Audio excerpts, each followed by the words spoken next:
Who's ready for season 2?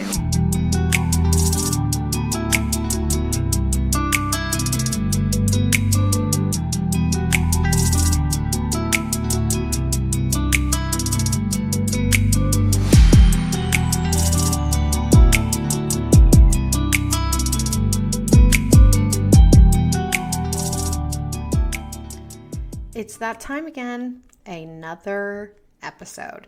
I've actually had a few guest interviews fall through, so I was hoping that I was going to have content last week. That didn't end up working out. So we're back for another solo episode, and this time I wanted to focus on some of the things that I learned on my sabbatical.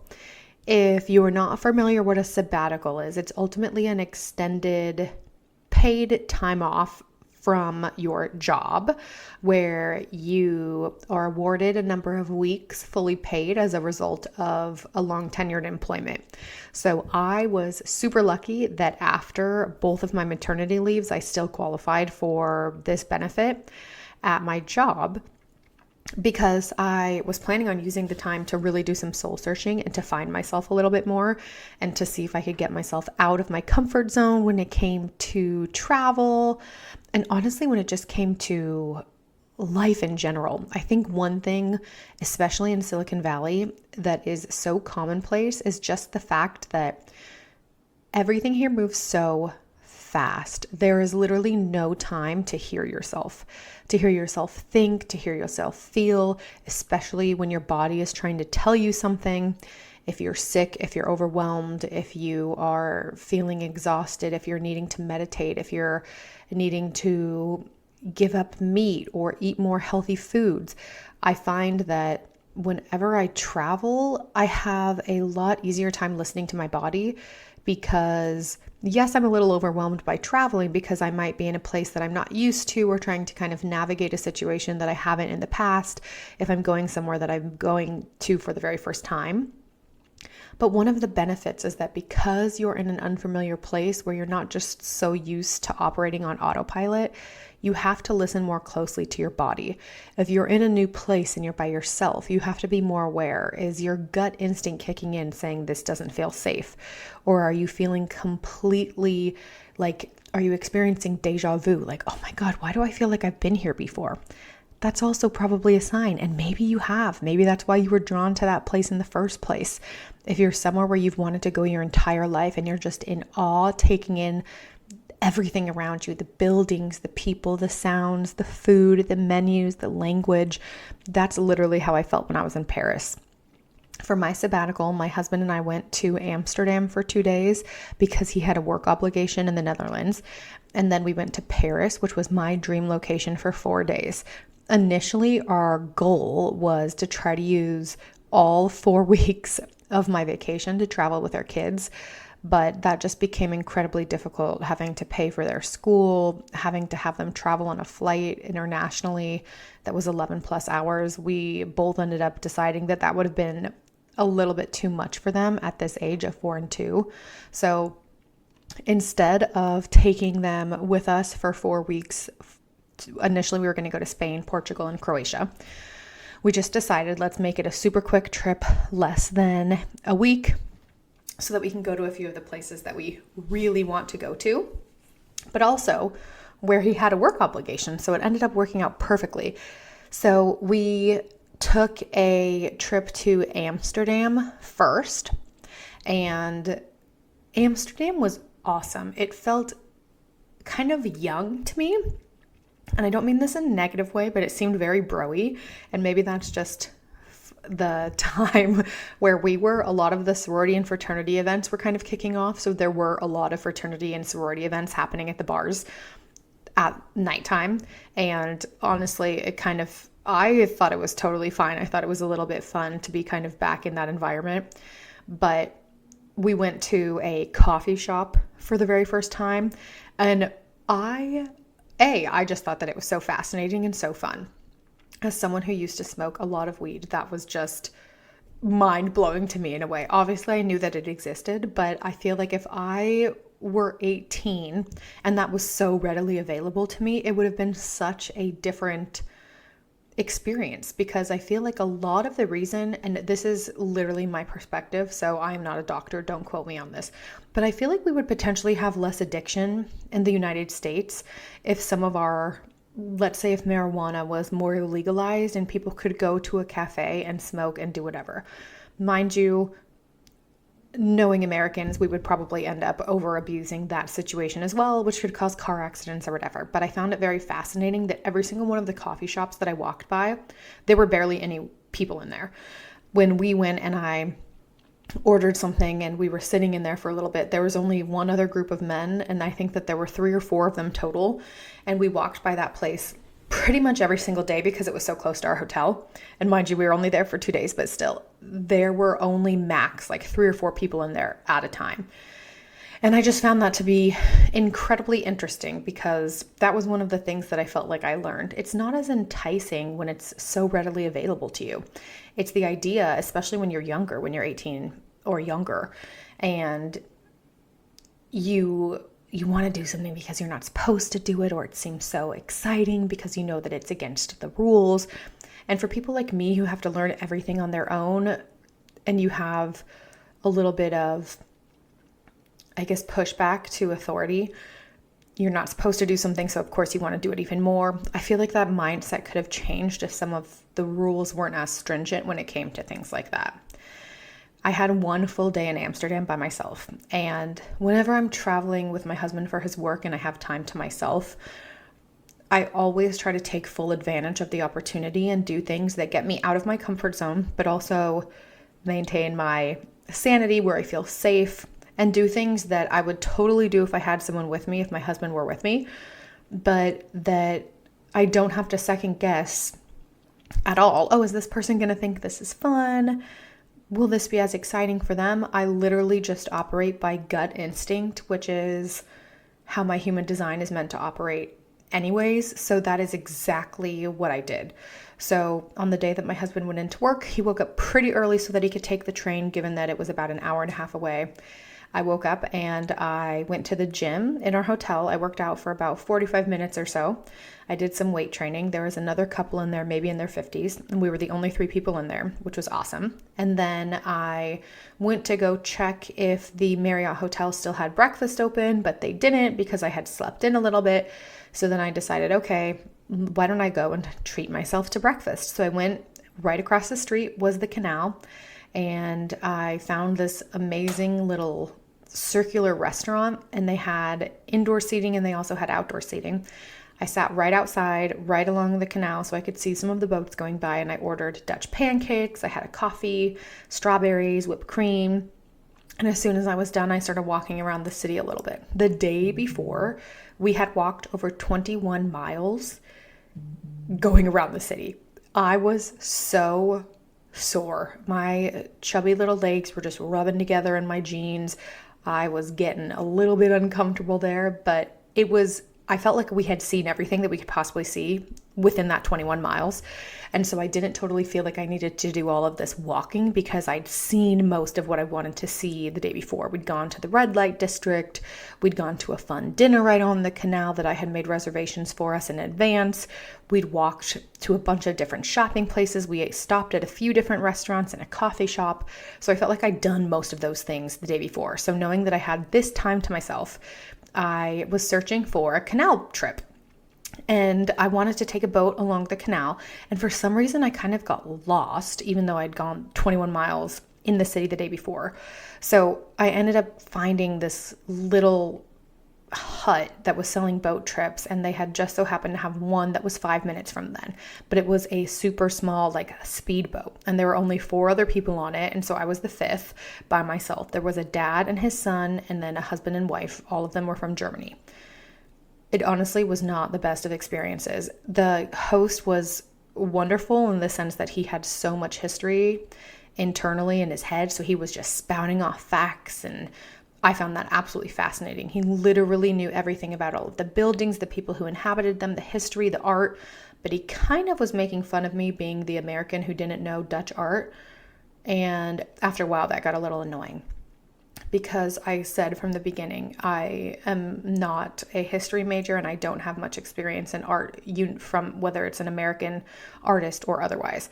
And every single time he talked about an artist, he would reference something about the American that didn't know art, and that maybe someone on this boat should have a better understanding of art. So that really bothered me, because I'm a paying customer just like everyone else, and I got really annoyed. And at one point I kind of clapped back saying, I get it. I know that you think I'm the dumb American, but I would really love to continue to learn. So maybe we can kind of change the narrative there a little bit, because I won't learn anything more by you making jokes or making fun of me on this trip. And then he felt a little bad, and then I felt a little bad, but it was still beautiful to see, and I learned so much.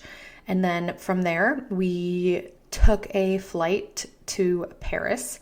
And as soon as we landed in Paris, I just had the most exciting energy. I could not wait to get to our hotel. Our cab driver did not talk to us literally at all, which was totally fine. It took us about 45 minutes or so. We stayed in the 6th arrondissement. I was so excited to use my French. I had been practicing on Duolingo every single day for 15 minutes before we left. I'd been practicing phrases like, may I get a chocolate croissant and a cappuccino? May I have a white wine, please? I'm checking in. Hi, my name is Kylie. I'm checking in for our stay with my husband. It is our first time in Paris. I was practicing all of these things. As soon as I started to actually speak my French, I got so nervous. So there were a few times where I started speaking in French, and then they would respond and ask me if I spoke English, and then I would say yes, and then they would talk to me in English. But others humored me and talked to me back and forth in French, although there were a few times where someone would respond to me in French and I wouldn't totally understand what they said. I think because Duolingo gives you certain prompts, but it's much different than actually speaking French. We didn't end up doing any of the super touristy activities like going to the Louvre or some of the other things that we could have done. What we did do that was absolutely amazing, I highly recommend this. We ate dinner at the Eiffel Tower at Madame Brasserie. It was amazing. It's a 4 or 5 course meal. The food is good, not incredible, but what was so amazing is that you get to skip all the line, go up in the Eiffel Tower, and you get to we watched the sunset in the Eiffel Tower. And then after we were done eating dinner, because it takes about a few hours to go through all of the different courses, we went to the bar on the Eiffel Tower and stayed there until the Eiffel Tower lit up. And then we stayed there for a while, just having more champagne. And by we, I mean I was having champagne. And then we just talked and watched people dancing to music out on the Eiffel Tower, looking over the lawn. It was incredible.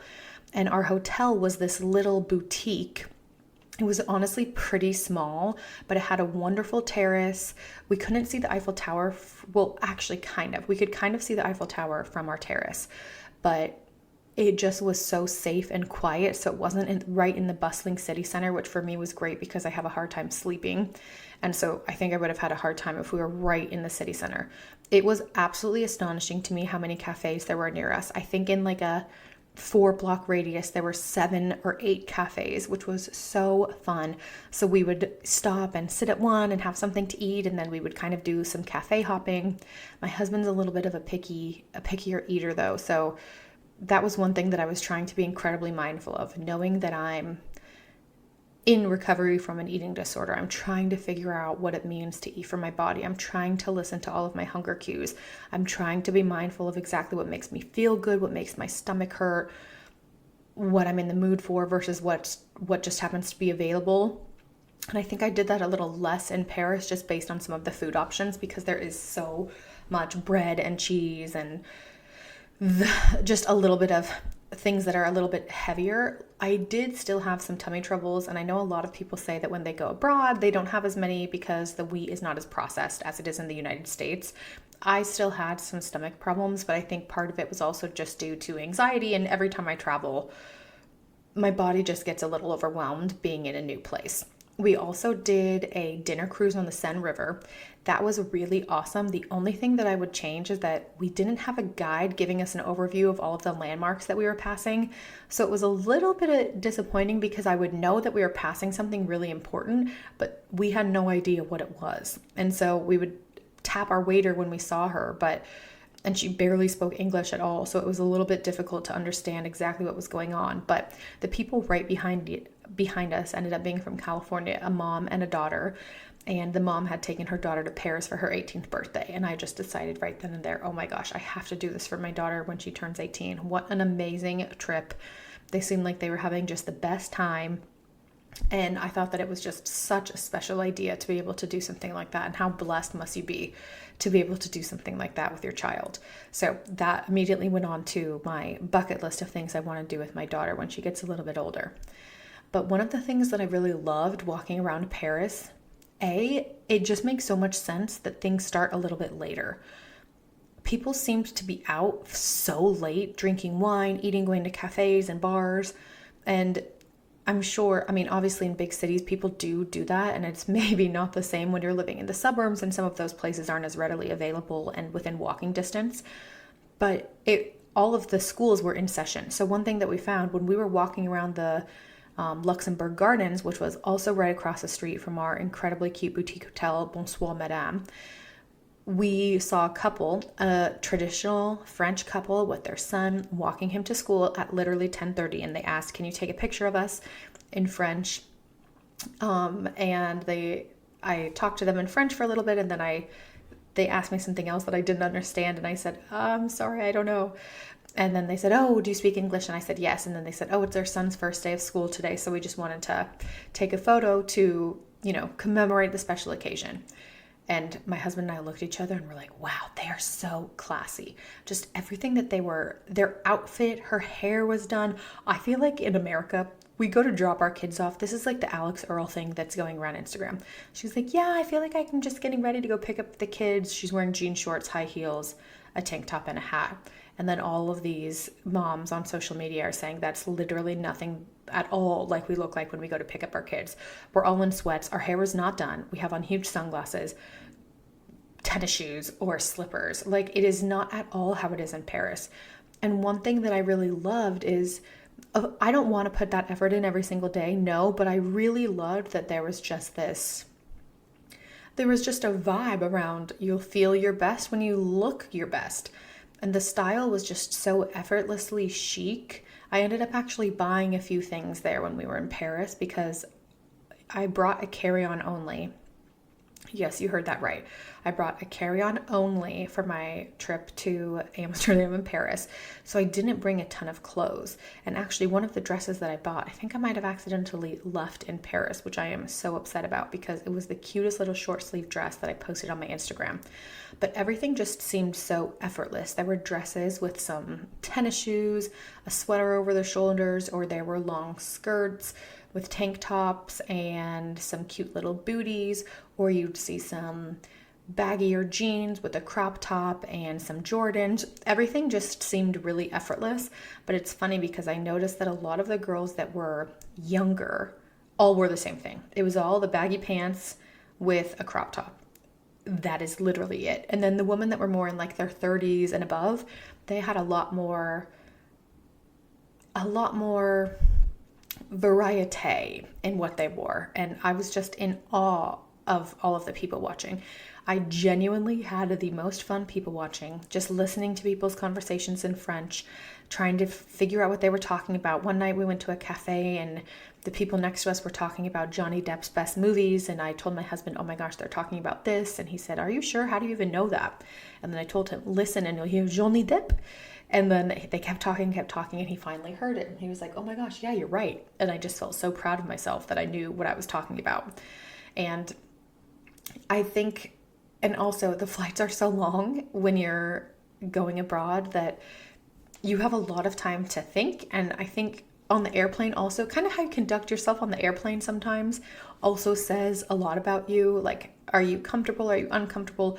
Our flight there was a little bit of a pain in the ass. I was next to this man and he kept putting his elbow all the way over onto my seat. So I had no room. I was in the middle. My husband was on the other side leaning on me. So I'm trying to lean towards my husband's side. He's passed out asleep and this man has his elbow all the way literally into my arm. So at one point I just got so fed up after like 4 hours of this. I just put my elbow all the way against his, as much on the armrest as I could to just try to establish some personal space. And I told my husband there was no way in hell we are flying home like this. So on the way home, we used points and put in a bid for business class, and we succeeded with our points. It was amazing. It was a full lay down seat. I took a little melatonin pill, and one thing I did not realize, I thought I had fallen asleep for maybe like 3 hours. I watched a movie, had a glass of champagne, had our little snack right after we took off. We got our slippers, we had a blanket, I had my pillow. So I was just cozy, listening to this movie and relaxing. Then I took my melatonin pill, and apparently I fell asleep for 8 hours. I kid you not, 8 hours. I couldn't even watch 2 full movies because I had been asleep for so long. I do not know how I slept for that long. I think I was so overdue and in need of sleep from the time difference. But usually, if I'm on a flight that long, I love to read. I'll use like some sort of a face mask or under eye masks, which I did this time around. I will watch a movie or two, and I'll try to get up at some point and move around or like stretch, because sitting for that long without being able to really move just makes my butt fall asleep, and I get so uncomfortable. But one of the other things that I really established when I was traveling is that you just kind of have to become the version of you that's this more confident, self-reliant human being, that you don't necessarily have the opportunity to just call and text a friend due to the time difference and say, I'm feeling this, I'm feeling that, or anything that's overwhelming to you. You kind of just have to step into whatever you're feeling in the moment and move forward. If you're uncomfortable in your outfit, it's like, okay, we'll either get over it or go buy a new outfit and throw away something that you brought that doesn't make you feel good. I actually ended up throwing out one of the dresses I brought, because it was something that I had in my closet that I would throw on when I wanted to look a little bit more put together for certain video calls. But it had buttons down the front, but because I've gained weight, it ended up that the buttons were all kind of popping open on my stomach, and where it ended up falling on my legs was literally above my underwear line. So it was almost like I was just wearing this super long shirt when I was sitting at home in my office. I tried it on at one point there, kind of forgetting because I hadn't worn it in a long time. And I realized, what am I doing with this? Why am I still keeping this dress that I only wear on certain video calls that I can never actually feasibly wear outside of my house? It's taking up space, and it does not make me love myself or feel excited about touching this or putting it on. So I rolled it up into a little ball and I put it into the trash can in our room. I also didn't really worry about my hair too much, and I put on makeup that was really easy to do. I only brought a few things because I was bringing a carry-on, and it was just kind of nice to be like, okay, it is what it is. Let's move on. Let's go out. I'm not super concerned. I'm feeling good. It's almost like I feel more confident in places where I don't know anyone at all and I have no idea what to expect, because I have to find comfort in the fact that I know that I'm going to have a bit of anxiety about some of the things that are unknown about going to these places, like going on the Seine River cruise. I knew that we were going to basically be locked on a boat, but I had no idea of what to expect. For instance, I thought that our boat was going to be a double-decker boat where there would be an opportunity for us to go to the roof and look at the views. There would maybe be a bar up there, but it was not like that at all. And it was one platform with a dome over the top so that we could see out. So every single person had a view, which, mind you, was amazing. But for some reason, I was kind of anticipating that we'd be able to move about more. But it was very fancy, very much sit down and stay in your seat unless you have to go to the bathroom. Don't move around because the boat is moving. We'll bring things to you. So that was a little different. But I just feel like the opportunity to travel when you have the chance helps you learn so much about yourself. And those trips were the ones that we took without our kids. But then we came home when we had about 4 days before we left for Hawaii. We were going to Oahu for the very first time and going to stay at the Disney Aulani Resort. It was amazing. And let me tell you something. I am not the most confident person in a bathing suit. I don't think that I've been confident in a bathing suit for years, maybe literally decades, at least 10 years. And that is sad, first of all, but also I know that there are things that I could be more disciplined about so that I'm not always complaining about my body and that I'm actually doing something to make myself feel good. I think most of us, especially women, like the women that I know, will go on vacation and then we'll come home and just feel terrible about ourselves. Oh, I overindulged. I had so much to drink. I had so much to eat. Oh my God, I feel like a blob. I have to do all of this stuff. And we kill ourselves leading into the vacation, trying to fit into the outfits, fit into the dresses, all of these things. I just no longer believe that that's a way for me to live or that that's a way that's going to bring me any true joy in life. So, one thing that I did that I found to be an incredibly, well, I guess just incredibly smart and really in tune. Like, I listened to what I knew would make my body and my mind feel good. The first day that we got there, I decided I'm going to wake up early and I'm going to do a 7 a.m. workout class on a paddleboard in the ocean. So I went by myself to the beach. There was one other couple that was participating and it was just me alone. So there were only 3 of us at the 7 a.m. class. It was beautiful outside. I wore a long sleeve bathing suit that I had that's kind of like a rash guard style bathing suit from Show Me Your Moo Moo. And I put on some biker shorts. So just because I didn't want to be completely doing this workout class in just a bathing suit because I didn't feel totally comfortable. So we paddled out into the water, we dropped the anchor off of our paddleboard, and we started doing a legitimate workout. We were doing squats, we were doing planks, we were doing, what else were we doing? Oh, we were doing push-ups, we were doing sit-ups. It was honestly so hard. And then we were doing the practice jumps as if you were swimming, and then jumping onto the board like you were surfing, trying to catch a wave. I was going really slow because my hips just literally don't move that way anymore. And my hips are really tight after kids. And so I was taking my time, and then I realized, okay, I'm taking a little bit too long. I'm going to try to just pop up like she did. Yeah, as soon as I did that, I fell into the water. And I tried it like 4 more times. Fell every time. I was the only one that fell. But I had so much fun because I'd actually been doing a lot of workouts leading into this trip, not just because I was going on vacation. That was obviously part of it, but because it was making me feel good. And so knowing that I had this strength to actually participate in this class and doing something that I felt like I would absolutely love the very first day of our trip just allowed me to set a great tone for myself leading into an experience where I was with my kids and I wanted to be able to enjoy every single moment with them without having to dwell on any of my body issues or put that on anyone else other than myself.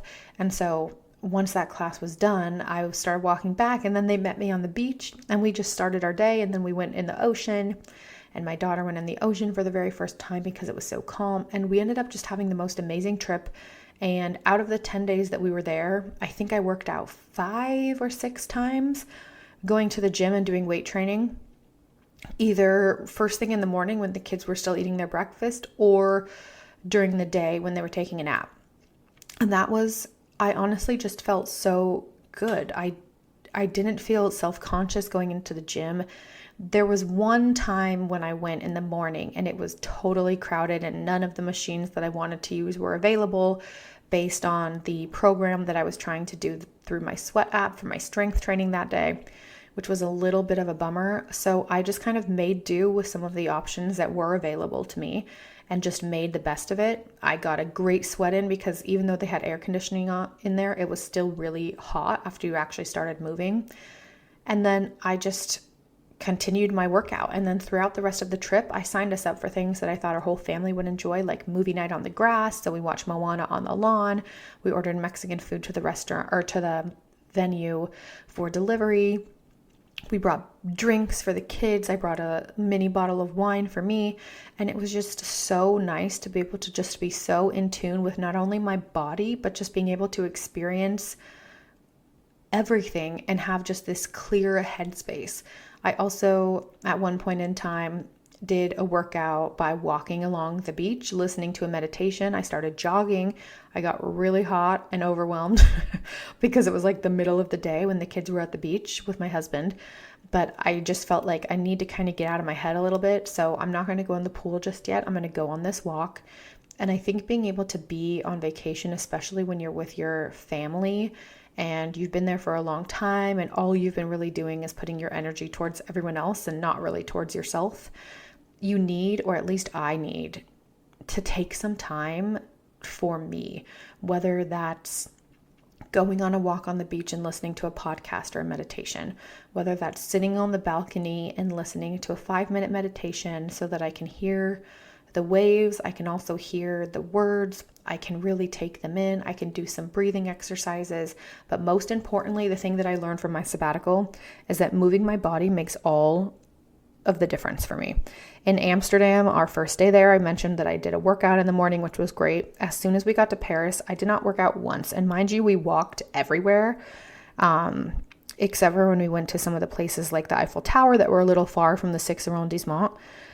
But we tried to just walk everywhere that we could. Why not? We wanted to see everything and really experience it. But the gym there was so small. It was in the basement. There was no air conditioner in there. And so I just did not want to go down there. That was not an environment that for me would be conducive to exercise and to getting my best workout in this tiny little like dungeness space. So I kind of was missing it when we came home. I was very excited to get home and to be able to go to the gym.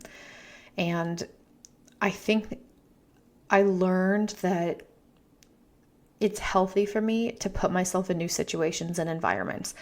I have never been as hungry to travel as I have been now. And part of that is because I've always lived in the exact same place that I was born. So I've never actually experienced what it feels like to be somewhere that I don't totally know where I am for a very, very extended period of time.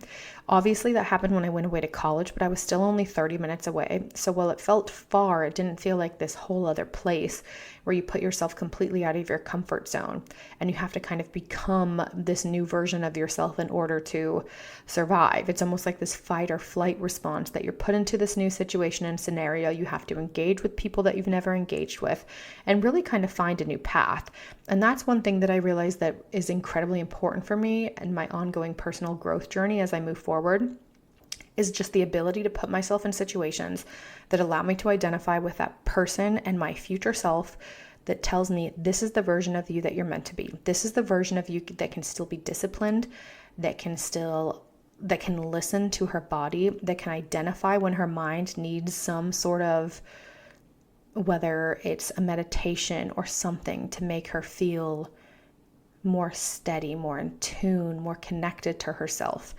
And sometimes in the hustle and bustle of my everyday life, I put some of those things off because I'm just so tired or I am so overwhelmed with something or how the day had gone or you name it. And I think that so many of us do that.